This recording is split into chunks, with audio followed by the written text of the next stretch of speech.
to people doing good for others, where we praise and honor and hold in the light those who are truly making significant contributions in our communities. I'm Gary York, and I'm grateful to be with you today. I want to thank Wilkes Communications and River Street Productions and 100.9 WIFM for their sponsorship, and I'm glad that you've chosen to be with us. My featured guest is Rebecca Mastin. She's the Wilkes County Principal of the Year. She's a veteran here. She's spent 24 years as a teacher, assistant principal, and principal, and just a wonderful lady who has a vision for students and wants to make the mindset of improvement every day. So thank you for being here. Thank you, Gary. I really consider it an honor to be here with you today. Well, tell us about being the Principal of the Year, a little bit about that emotion that must have just filled your heart when you were announced as our Principal of the Year. Right. Well, I consider it a huge honor to represent Wilkes County Schools. I feel like we work in a fabulous school system, and to be named Principal of the Year, it was quite a wonderful day for me. Yeah. And to be able to go back to Mountain View and celebrate with the wonderful people there who made all this possible, it was a great day. Well, just a little bit about Mountain View Elementary, if you will, number of students and some of those things. Right. We have approximately 570 students, 29 classrooms, 40 certified teachers, about 100 faculty and staff members in all, 7 buses, 9 bus drivers, 8 cafeteria workers. It takes a lot of people to make Mountain View happen each day. And I'm sure work together as a team, that great synergy that comes out of folks wanting to be one and to achieve greatness. I'm sure that's a key part of that leadership skill that you must have to be the Principal of the Year. Absolutely. Teamwork is essential in any school, but especially at Mountain View because we are so large. We have lots of opportunities to work together in small group, in committees and projects, lots of opportunities for teamwork. Very pleased with how our data team process goes so that teachers work together to look at student data and then design instruction together to best meet the needs of the individual learners in the classroom. Rebecca Mastin, you also are a native. You grew up here. You have roots, deep roots of wonderful people surrounded you and helped you to be the person you are. Let's go back to childhood and mom and dad and some of those grand folks, people that really helped you get started, if you will. Oh, I would love to share about that. My parents raised me in the Broadway community there along 115. Mom and Dad owned and operated Carolina Cafe, Carolina Motel, and a home hardware store. And each, great memory of my early childhood is set in those areas. My mother ran the Carolina Cafe, and I guess some of the best things that I've learned from being in the cafe, it was not only the service to the customer, but that each customer had an individual story. And my mother loved people. She loved talking to people and learning about people, and she really did love helping people. There's several times she would feed people. Name? Joanne Johnson. Joanne Johnson. And my dad was Leon Johnson. Leon, And just working together, as a family to make things happen in each of those settings. There were some celebrities that came around on race day. Tell us about that. Well, all through the years, several people would come. We'd have lots of race fans who would come in, and a whole family would have to work together to produce huge orders of hand biscuits or whatever to take to the race that day. Then through the years, you know, the cafe was known for really good food, but I remember it for some of the very unique people who came through. Yeah. We had Tom T. Hall come through. Wow. He was playing at the VFW, stopped in. Fred Kirby, on his way to Blowing Rock, stopped in and sang me a little song about my pigtails at that time, and just very memorable people who would stop in. In your church there, when you started as a youngster, the name of your church? I attended as a child Mountain View Baptist Church set in Windy Gap.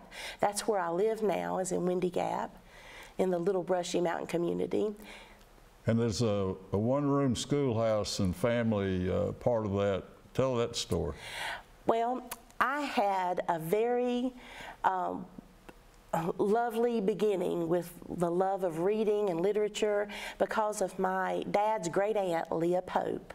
And she lived in the eastern part of Wilkes County and taught for over 40 years. A lot of those years were in a one-room schoolhouse with the, you know, the stove that you had to prepare each day to get the heat in. So I loved hearing stories from Leah about, I call her Leah, about the having, you know, young children to high school students all working together in that one-room schoolhouse. Lots of children. She inspired me to become a teacher. I remember her coming to stay with my family for extended amounts of time, and she and I would read the encyclopedias from A to Z, learning about different people, the presidents, the different states, and just a multitude of amazing things out in the world. She loved to travel, and I remember when she would go to Hawaii or Mexico or Florida and send back postcards, and she just really inspired me to love learning about different things. My goodness. And then would you go through the schools, the Wilkes County schools, and graduated from Wilkes Central? Just tell us about that a little bit. Right. I attended C.C. Wright Elementary School, where I had a great foundation in education, and then I proceeded on to Woodward Middle School, and then graduated from Wilkes Central High School in 1988. I wanted to remember too your grandfather, who played such a key role in the community. Let's make sure let's talk about him. Absolutely. Well, I'm still known as the granddaughter of Tater Johnson. And Tater Johnson was a huge part of the Windy Gap community, as well as there on Broadway in 115.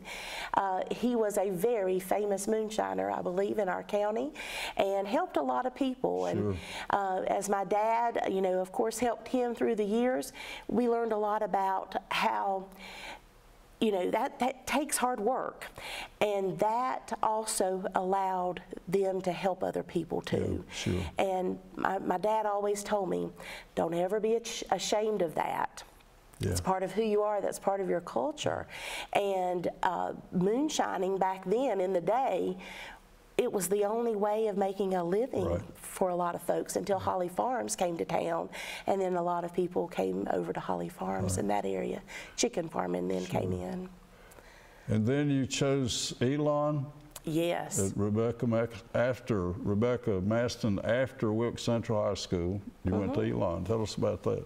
Yes, well, I wanted to go to a school where I felt like it wasn't too overwhelming and not very crowded. So I chose Elon College, had a wonderful experience there. It was a beautiful campus, and it had a very intimate feel about it. Lots of opportunities to interact with the professors. During my time there, I had lots of internships in different schools around the Burlington area. Really allowed me to grow and learn and see different cultures and diversity in the school settings. After Elon, I think we stopped at Mitchell Community College for a while. Tell us about the elderly man that you helped there in a special way. Yes. Well, when I graduated from Elon, I came back to Wilkes, and I was ready to be a teacher. However, there just were not many jobs available at that time. So I began substituting, and I'll tell you, that's one position in our county that doesn't get recognized enough. Substituting is a very difficult job, and it's highly valued from a principal's perspective. Yeah. After substituting for a while in Wilkes, I was offered a position at Mitchell Community College in Statesville, teaching high school diploma, basic education, and GED courses. And that's where I met Roy. And Roy is the fella that just really changed my heart a lot about educating and learning to read. He was about 70 years old, Gary, and he was my student. Here I am right out of college, and I have a 70-year-old student who cannot read. Cannot read. Cannot read at 70. And I desperately wanted to help him learn to read. He wanted to obtain his driver's license so he could drive his wife to her medical appointments. That touched my heart because I knew that I could no longer allow students to go through elementary school and leave me without being able to read. So he really touched me in a special way, and I really think he inspired me to be passionate about literacy. I think a lot of times people are sent to us or by us, and you just were able to embrace this person, and together you made a wonderful accomplishment that he could do his lifelong dream of being able to read and to get a driver's license. Right, exactly. Wow. First job in Wilkes County as a teacher. We share that with us. Yes. No, I want to learn about your husband first. Okay. Is that about just a good time to talk It's about him and your time. children? It'd be a good time. Any time's a great time to talk about those folks. Okay. My husband is Eric Mastin. He works for the Department of Transportation in the Location and Survey Department. He's always been a huge supporter and encourager to me, and has been very active with the community, with the deacons here at our church, at Fishing Creek Baptist Church. He serves as a Gideon. He's also Gideon too? He is Wow. a Gideon. So he's a volunteer fireman with Broadway. Just, he loves people like I do, and is very much devoted into helping other people. In 2006, we were led by God to adopt our children, John Tate and Geneva, from Guatemala. Guatemala. Yeah, so we traveled there twice, and the biggest blessing of our life would be our children. Yeah.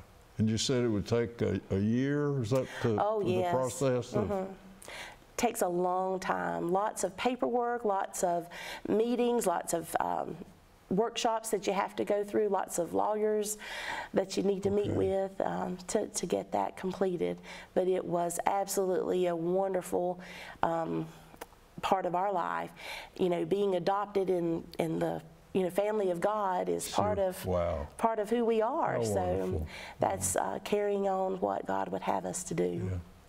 So let's start your journey now as a teacher administrator.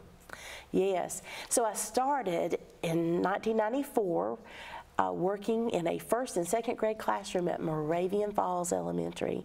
Nelta Church was the principal there at that time, and she called, and I was so excited to accept that position. I went on to carry that first and second grade all the way to third grade, so I had some of the same students for 3 years in a row. Right. And my goodness, the relationship that we formed during that time, a few of those students still are very close to me and just absolutely make my heart shine whenever I see them with their families now. Yeah. But I worked there at Moravian Falls for a little over 10 years, and finally, one day there, Peggy Bryan said, she was the principal, "You got to go be a school principal one day. Go get your master's degree in school administration and make great things happen." And she was so inspiring. I would have climbed a brick wall for Peggy Bryan. Really? How wonderful. She's a fabulous leader. Yeah.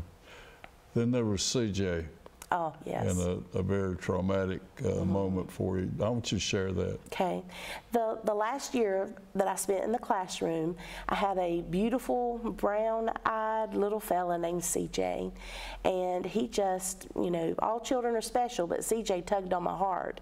And I'll never forget on a Friday in December going with him to Whippoorwill Academy on a field trip and slipping him $1, and he went into the candy shop, and he was just having the best field day ever. And went home that Friday, exhausted after a field trip, as you often are, and received a phone call on Sunday from a friend of mine who said that CJ had been tragically mauled to death by a tiger that was kept in a cage in a backyard of a family member's house. And from that moment on, my life changed. Yes, yes. And you were talking about keeping that light burning or shining. What did you say? What was the phrase you shared with me? Well, his mother asked me to always keep CJ's memory alive. Memory alive. Yes. And through that week of healing with our students, we worked hard to remember CJ, and we wrote about CJ and all the great things that CJ did for us at our school, as well as the students planned a ceremony. They took it, they planned the music, the speakers, everything. And we planted a tree. We let off several balloons in the air with messages to CJ in heaven. It was an amazing moment in our time where truly we bonded through such a traumatic experience. Right. So in adversity, how hard it is, but we grow. Yes. You know, we learn to be selfless in a lot of ways. Right. Yeah. Okay.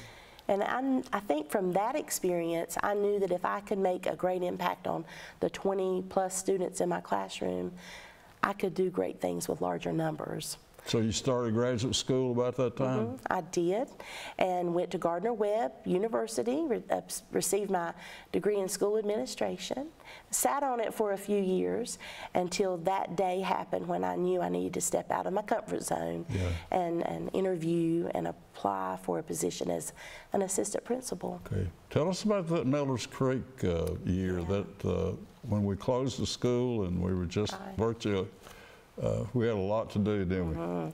Certainly did.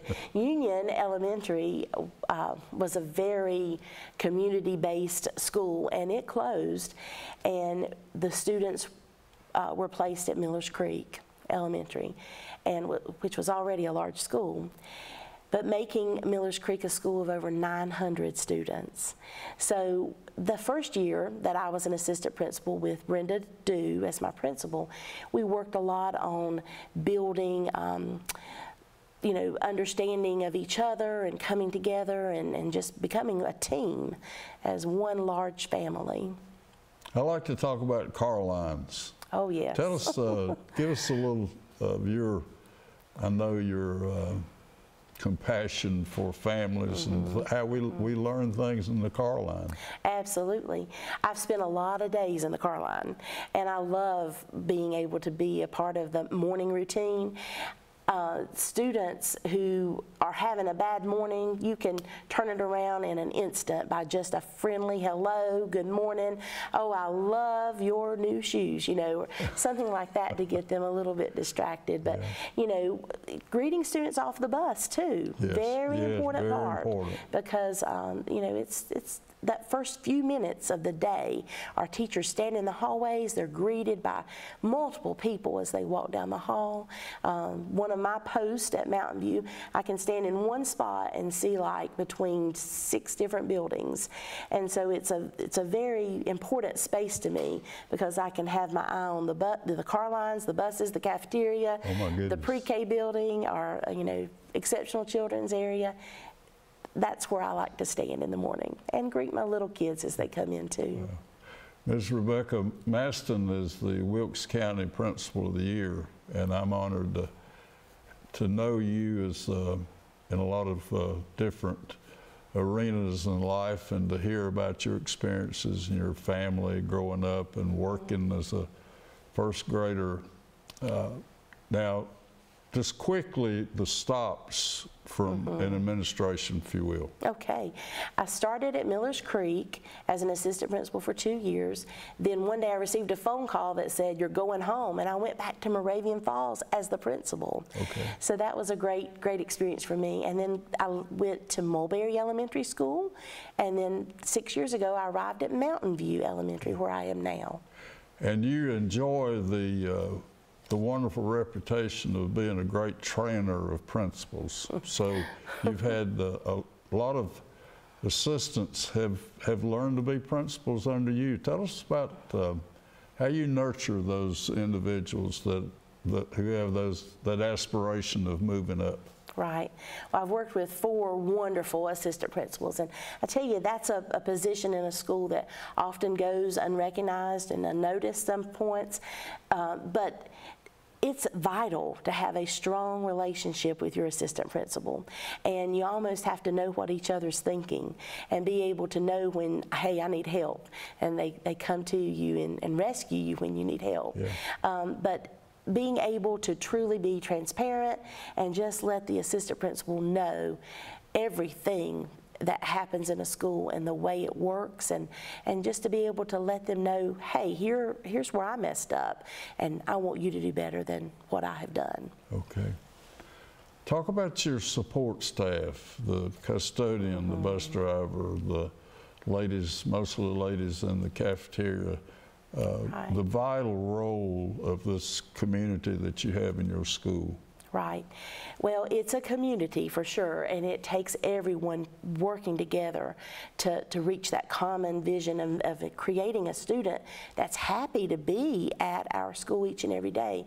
Because we know that if the student feels safe when they enter our campus, they're going to learn once they're there, once they're comfortable. So it starts with the bus driver. You know, when the bus driver picks up the child in the morning, they can pretty much make that child's day go off on a great start. Such an important role. Yeah. And then also the cafeteria workers. Yeah. There's children who are so hungry at our school, and we are blessed to be able to provide free lunch and breakfast to all of our students this year. And as they come through the line, you know, just having that wonderful conversation our cafeterias ladies have with the students makes that a pleasant experience. Cafeterias can be kind of scary. Sure. They're loud. Yeah. And they definitely make that a great experience for them as well. And then most importantly, we really want to take pride in our cleanliness of our campus. Yep. And so at Mountain View, I have wonderful custodians who take that job very seriously. Yep. And work hard to make sure that our campus is shiny bright. Rebecca Mastin, you talked about special needs children. Yes. And how that works. Mm-hmm. Share that with us in your school. Yes. We were blessed to have 2 additional classrooms this year of EC moderate children, and they arrived at our school, and we automatically wanted to make sure that they were included in everything. So they go on field trips with us, they go to the auditorium when we have a special presentation, they participate in all the great activities we do, but they do add that special heart to our school that had been missing, I believe. Mm-hmm. So these 2 classrooms joined us. We have 1 self-contained mild classroom. We have 2 resource teachers, speech services, occupational therapy services, all kinds of services are provided to our students to help them with the skills they need to be successful in life. And all students, especially, you know, students who struggle, are encouraged to just be the best they can possibly be.